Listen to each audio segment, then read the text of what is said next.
hanya Engkau yang kami sembah ya Aba ya Bapa. Yesus Kristus Tuhan.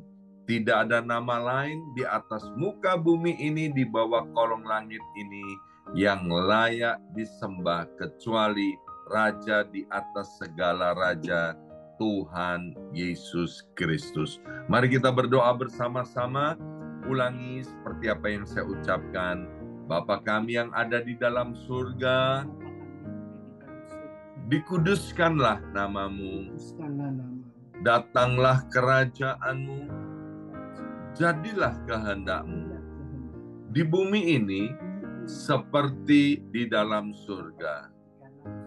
Bapa yang baik, berikanlah kami pada hari ini rezeki yang menjadi bagian kami secukupnya, cukup untuk memberikan pinjaman kepada banyak bangsa, sedangkan kami sendiri tidak punya pinjaman cukup untuk menjadi saksi Tuhan, mulai dari Yerusalem, Yudea, Samaria, sampai ke ujung-ujung bumi. Cukup untuk menjadikan semua bangsa murid Kristus dan membaptis mereka dalam nama Yesus. Terima kasih Bapa untuk rezeki yang secukupnya, dan ampunilah dosa-dosa kami, ampunilah kesalahan kami, seperti kami pun mengampuni orang-orang yang bersalah kepada kami. Dan janganlah masukkan kami ini ke dalam pencobaan, tetapi bebaskanlah kami dari segala yang jahat. Sebab Engkaulah yang empunya kerajaan, kuasa, dan kemuliaan sampai selama-lamanya. Dalam nama Tuhan Yesus, kami sudah berdoa. Haleluya, haleluya. Mari Bapak Ibu sekalian, bersama-sama kita dengan suara yang keras dan lantang, secara serempak kita akan menggemakan Mazmur 91. 2, 3.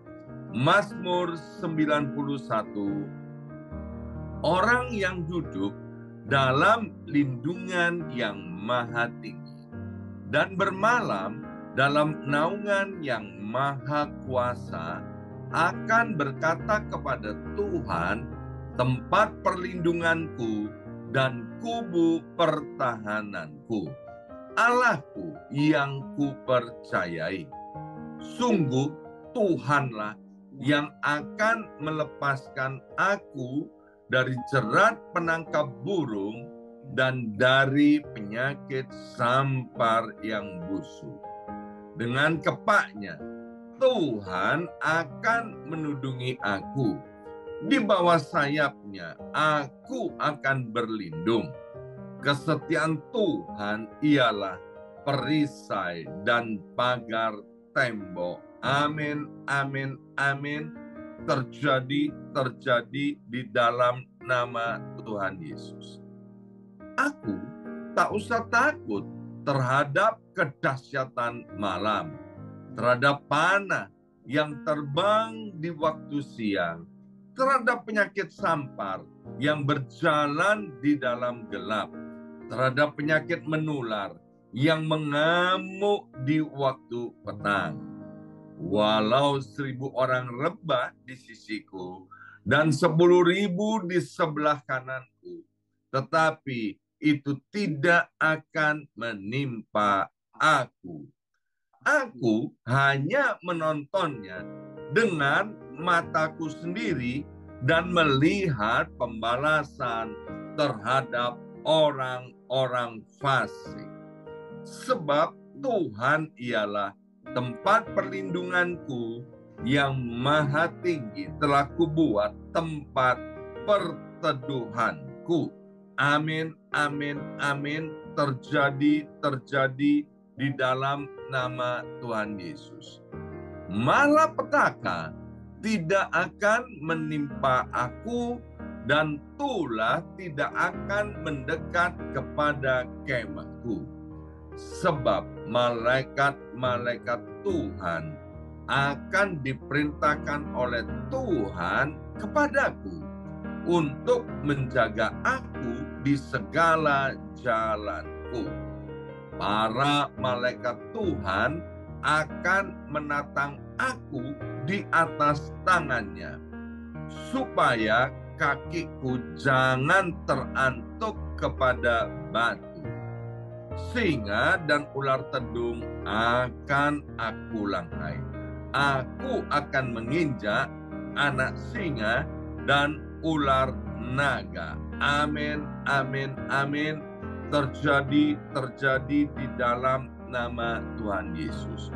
Sungguh hatiku melekat kepada Tuhan, maka Tuhan akan meluputkan aku, Tuhan akan membentengi aku, sebab aku mengenal nama Tuhan.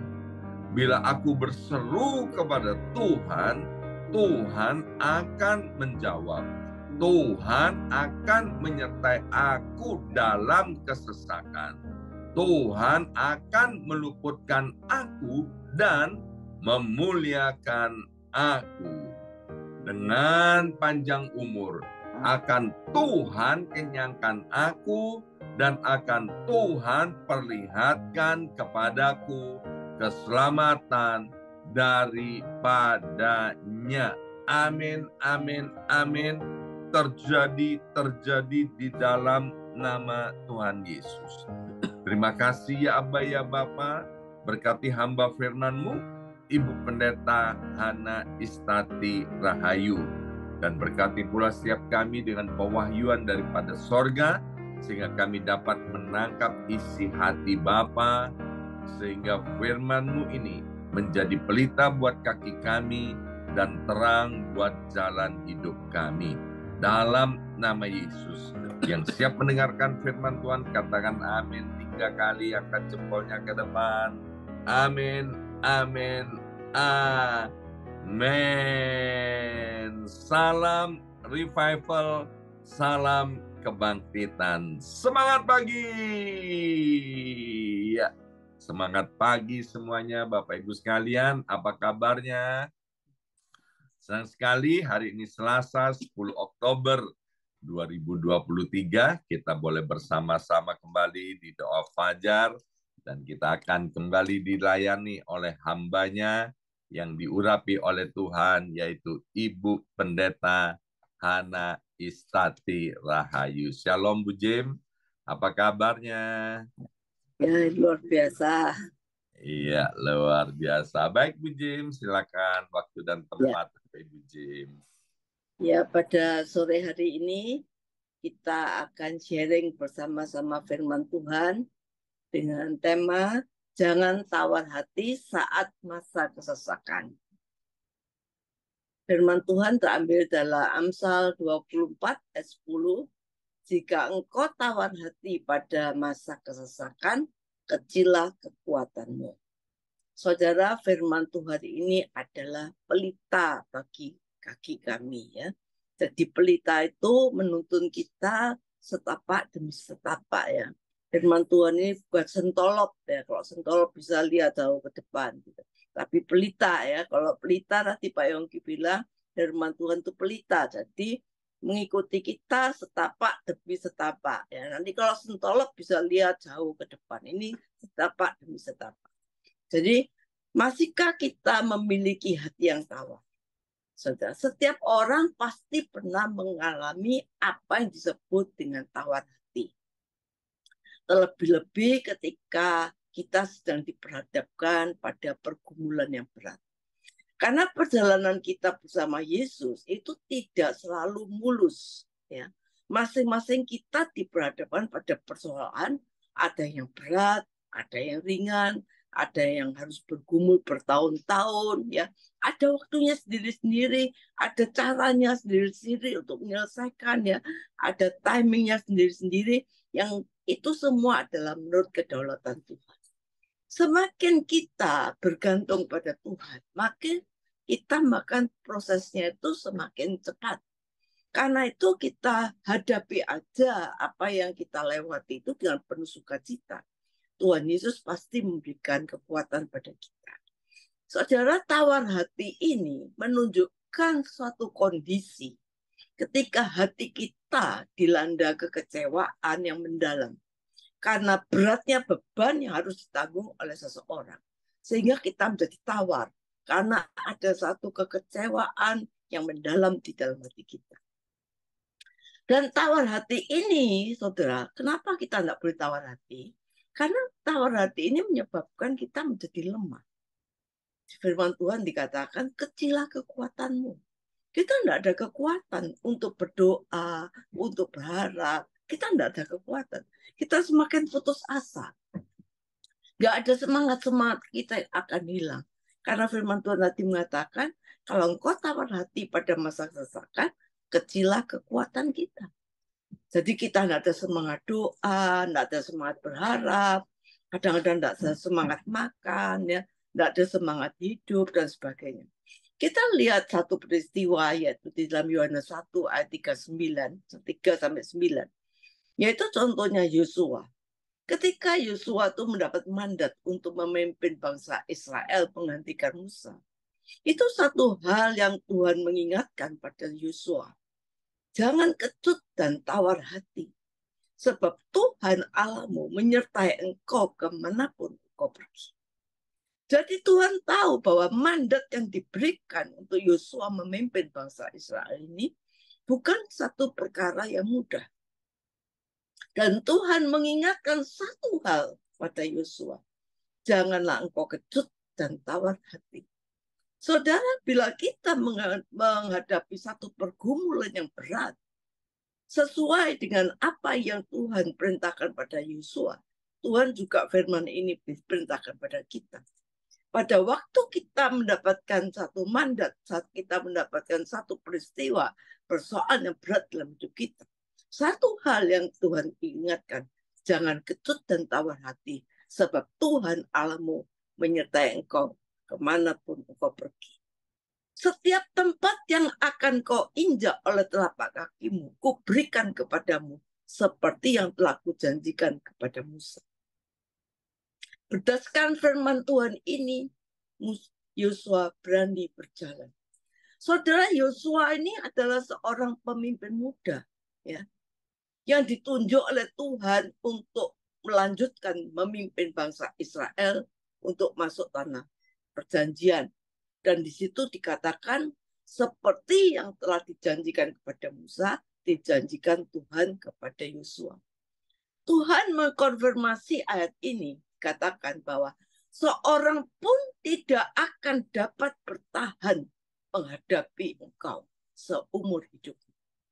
Seperti aku menyertai Musa, demikianlah aku menyertai engkau.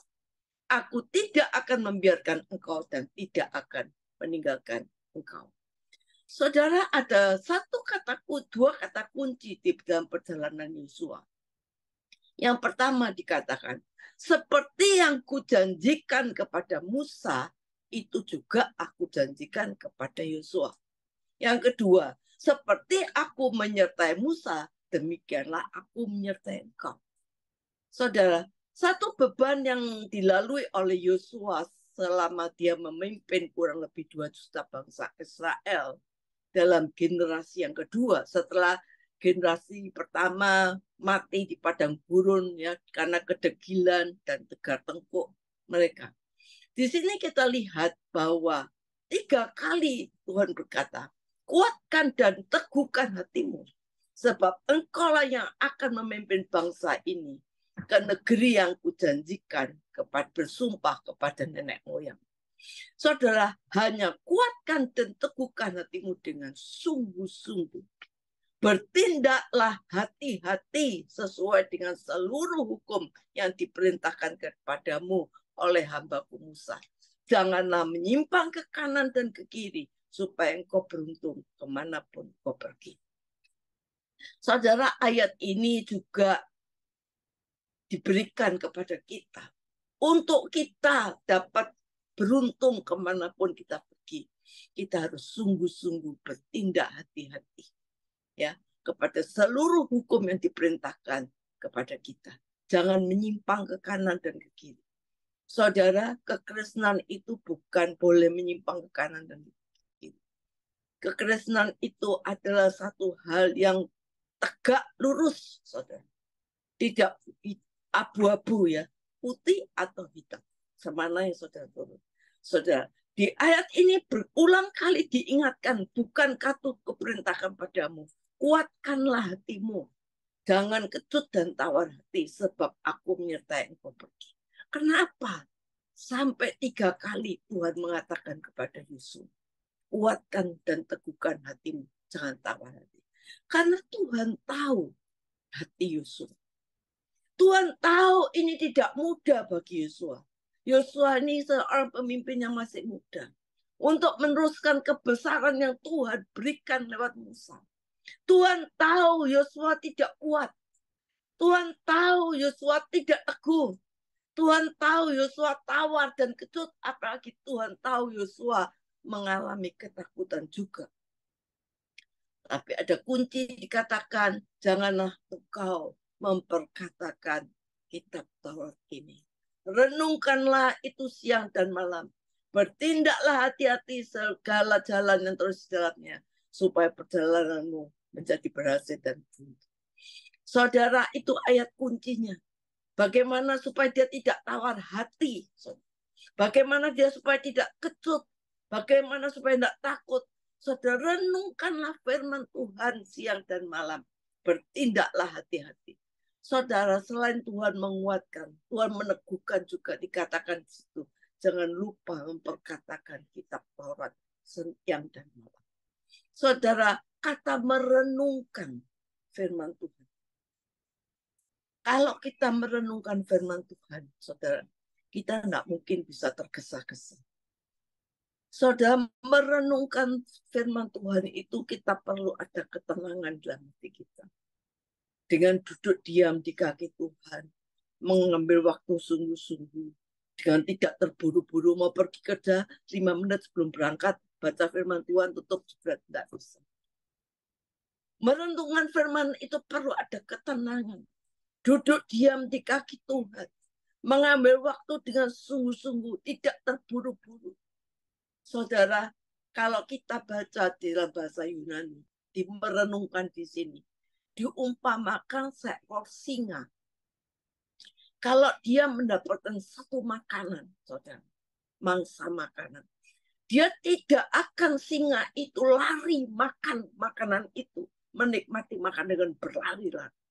Enggak, singa itu akan duduk, diam, dan dia menikmati, merasakan makanan yang dia ditangkapnya itu dengan sungguh-sungguh dinikmati. Itulah yang artinya merenungkan.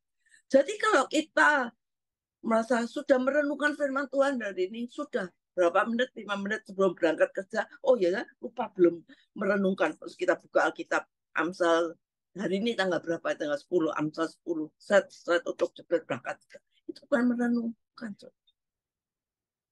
Itu bukan merenungkan. Merenungkan itu duduk tenang di kaki Tuhan. Mengambil waktu dengan sungguh-sungguh. Memperkatakan dengan sungguh-sungguh. Dan melakukan ya, dengan sungguh-sungguh. Demikianlah Yosua. Di tengah kesibukannya dia mengatur lebih dari 2 juta bangsa Israel. Memimpin bangsa Israel. Mereka menyeberangi sungai Yordan ke tanah Kanaan. Tentu sangat susah untuk duduk tenang mendengarkan firman Tuhan.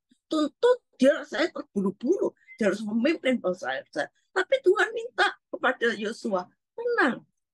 Renungkan firman Tuhan. Ini kuncinya. Supaya perjalananmu itu berhasil. Demikian juga di tengah-tengah kesibukannya, kehidupannya dia tidak boleh Yosua terburu-buru. Dia harus merenungkan firman.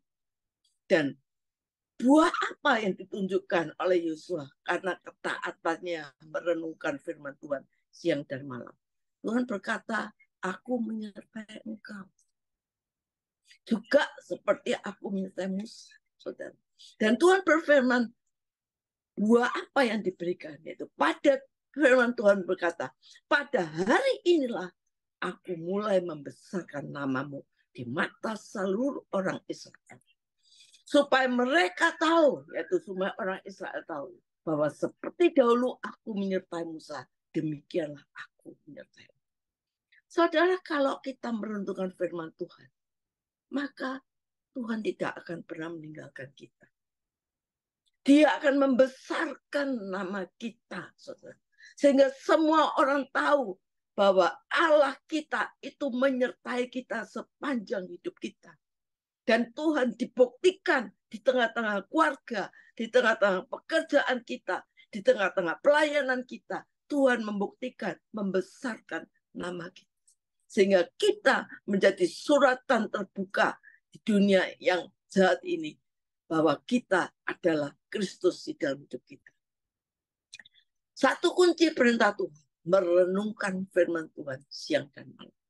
Saudara, kalau Tuhan telah memilih kita, memberi tanggung jawab pada kita, Tuhan tahu kita tetap kecut, Tuhan tahu kita cemas, ya.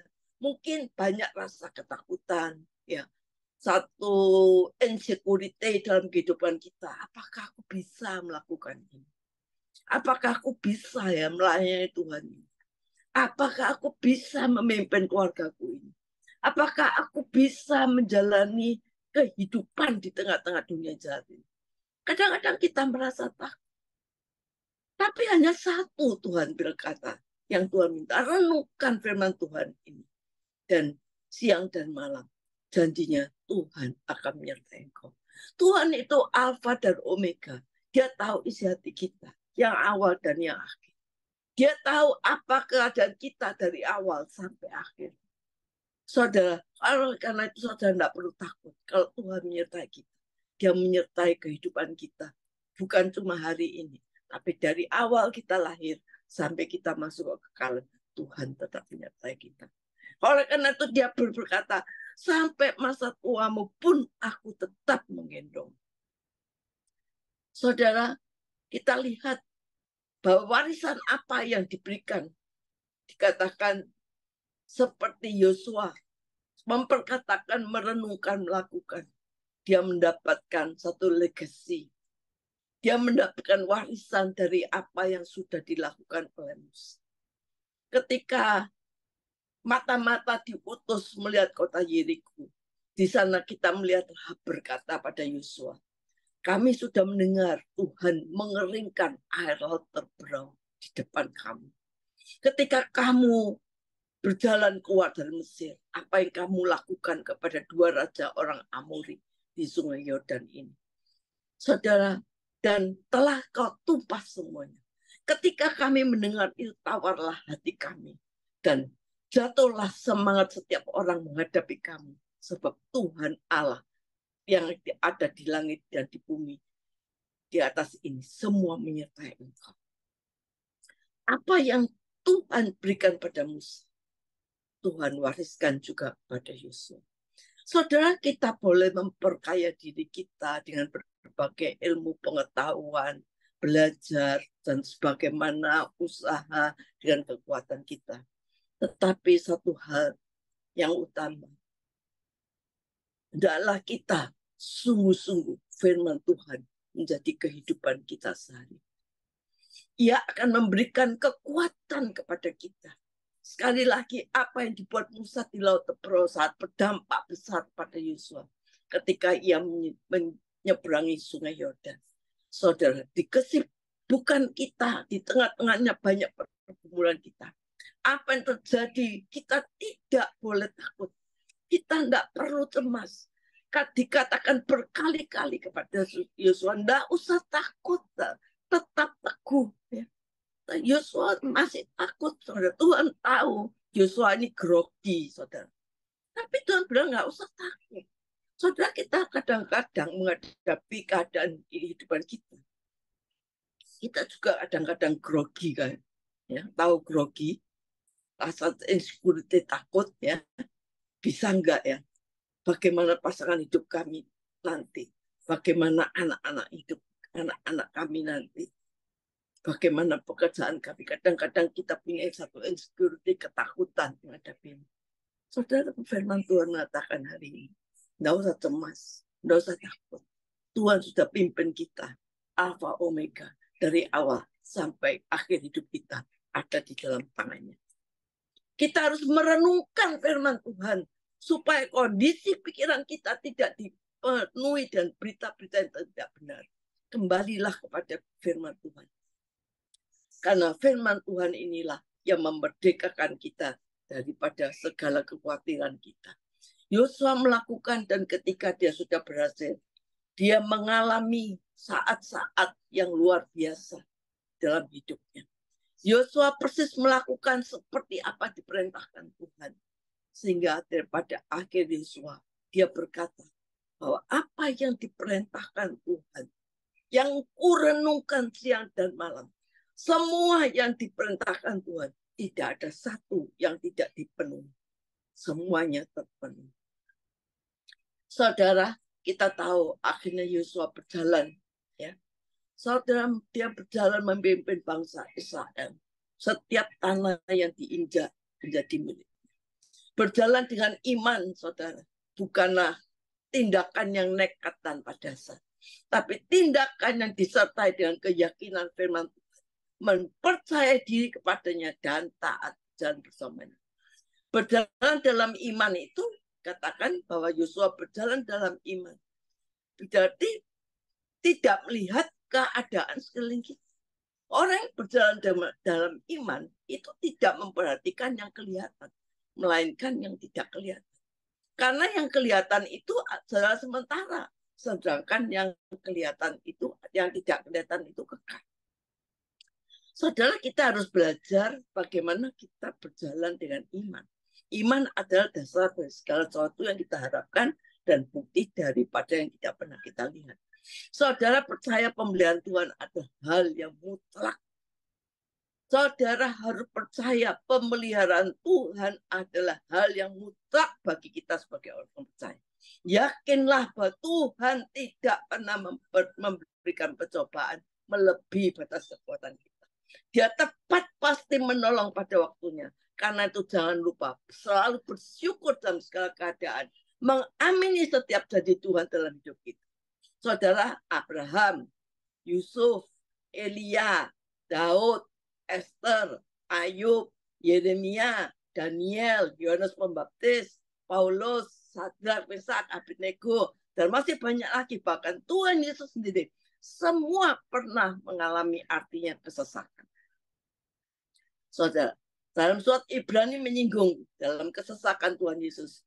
Marilah mata kita tertuju kepada Dia. Marilah kita melakukan dengan mata yang tertuju pada Yesus. Yang dengan mengabaikan kehinaan, tekun, memikul salib, mengalami penderitaan. Ingatlah selalu akan Dia yang menanggung bantahan yang hebat. Ya. Supaya jangan kamu lemah dan putus asa. Kita lihat Yesus aja mengalami. Saudara. Godaan untuk tawar hati itu biasanya datangnya waktu kita mengalami kesesakan. Waktu kita mengisahkan, itu godaan tawar hati sering datang. Karena itu kita tidak ingin terjadi. Ya. Oleh karena itu, Paulus berkata, oleh kemurahan Allah, aku menerima pelayanan ini. Dia berkata, meskipun lahiriannya semakin merosot, tapi manusia batinnya diperbarui sehari demi sehari. Jadi kita lihat bahwa perjalanan hidup kita itu bukannya tidak ada persoalan. Tetapi satu hal dikatakan, Yakobus berkata, apabila kamu terjatuh dalam percobaan, anggaplah itu sebagai ujian. Ujian di dalam kesesakan. Saudara, ujian di dalam kesesakan. Ujian terhadap iman kita. Artinya apa? Testing. Saudara. Testing, saudara. Bagaimana itu kalau bahasa Yunani itu 6 ujian itu dikatakan proses bagaimana logam itu menjadi logam yang asli atau tidak, itu melalui proses. Saudara. Pada akhirnya kita lihat kalau kita sungguh-sungguh kesesakan kita mengalami, dalam kesesakan kita mengalami Tuhan, pertolongan Tuhan, maka saudara, ada manfaatnya. Kita bisa mengenal Tuhan lebih sungguh-sungguh. Saudara, tawar hati itu bukan standar orang percaya. Tuhan tahu kita capek, Tuhan tahu kita rapuh, Tuhan tahu kita jenuh, Tuhan tahu kita sesak, Tuhan tahu kita cemas. Tapi kita tidak perlu tawar hati dan menyerah. Karena kalau kita bersandar pada Tuhan, merenungkan firman Tuhan, Tuhan memberikan kekuatan baru. Meskipun kita secara manusia batinnya kita merosot, tapi manusia batinnya kita rapuh, tapi manusia rohani kita semakin berapi-api, semakin semangat. Walaupun tantangan sebesar apapun badai yang melanda hidup kita, jangan pernah kecut dan tawar hati. Di situ karena kecilah kekuatanmu. Tapi ayo kita setapak demi setapak tetap bersyukur pada Tuhan. Hari demi hari kita lewati bersyukur pada Tuhan.